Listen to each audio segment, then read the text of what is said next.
نبی پاک صلی اللہ علیہ وسلم کی باتیں حرف آخر ہوتی ہیں۔ وجہ یہ ہے کہ ان کی زبان پہ وہی کلمات جاری ہوتے ہیں جو اللہ کی طرف سے ہوتے ہیں۔ یہ سب مسلمانوں کا عقیدہ ہے۔ آج ضرورت اس بات کی ہے کہ ہم سب ایک ہو جائیں، کوئی فرقہ نہ رہے، ہم سب ایک یونٹی کے تحت کھڑے ہوں۔ ایک طرف ایران ہے اور دوسری طرف 30 ملک نیٹو سمیت،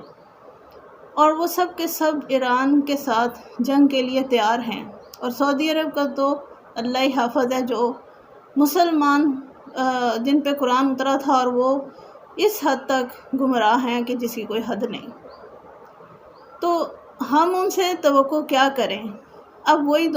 وہی بات آ رہی ہے کہ ایران سے جو میرے سمجھ میں آ رہا ہے، یا جو لٹریچر کے تحت، جو اسلامک لٹریچر ہے اس کے تحت، کہ وہ جو فوج کالے جھنڈوں والی ہے، وہ خراسان جس کی نشاندہی کی گئی ہے، آپ صلی اللہ علیہ وسلم نے حدیث میں بیان فرمائی، وہ ممکن ہے کہ وہ ایران ہی سے نکلیں، کیونکہ جتنی مضبوطی سے ایران ڈٹا رہا ہے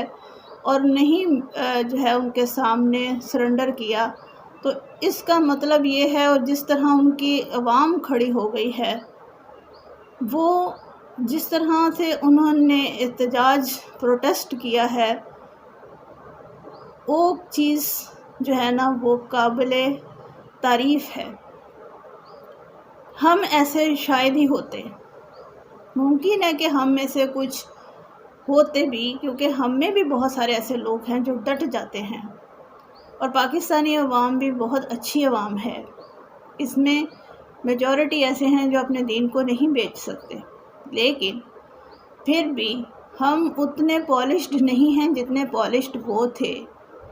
ہمارے پاس وہ سب کچھ تیاری ٹریننگ نہیں ہے جو ان کے پاس تھی۔ ان کو پہلے سے انہوں نے دینی کتابیں پڑھ رکھی تھیں، انہیں پتہ تھا کہ ان پہ یہ وقت آئے گا، اسی لیے ان کی پریپریشن تھی، جیسے یہودیوں کی پریپریشن تھی کہ انہوں نے برکت کے درخت لگائے ہیں، اسی طرح ان کی بھی پریپریشن تھی کہ انہیں پتہ تھا کہ ہمارے پہ ایک جنگ اترے گی اور اس کا جواب ہمیں دینا پڑے گا۔ اسی لیے جب ان کی تمام لیڈرشپ انہوں نے ختم کی، اور ان کو یہ لگا کہ جیسے ماں باپ مار دو تو بچے اب ہتھیا لو، انہوں نے سمجھا کہ شاید یہ پبلک ہماری ہو جائے گی، رجیم چینج ہو جائے گی، لیڈرز چلے جائیں گے تو سب کچھ ہمارے پاس حلوہ بن کے ہمارے منہ میں ڈل جائے گا، اور ہم ان کو اپنی مرضی سے ہانگیں گے اور یہ چپ کر کے ہمارے اختیار میں آ جائیں گے۔ لیکن ایسا ہوا نہیں، کیونکہ جو مقدر ہے وہ ٹل نہیں سکتا۔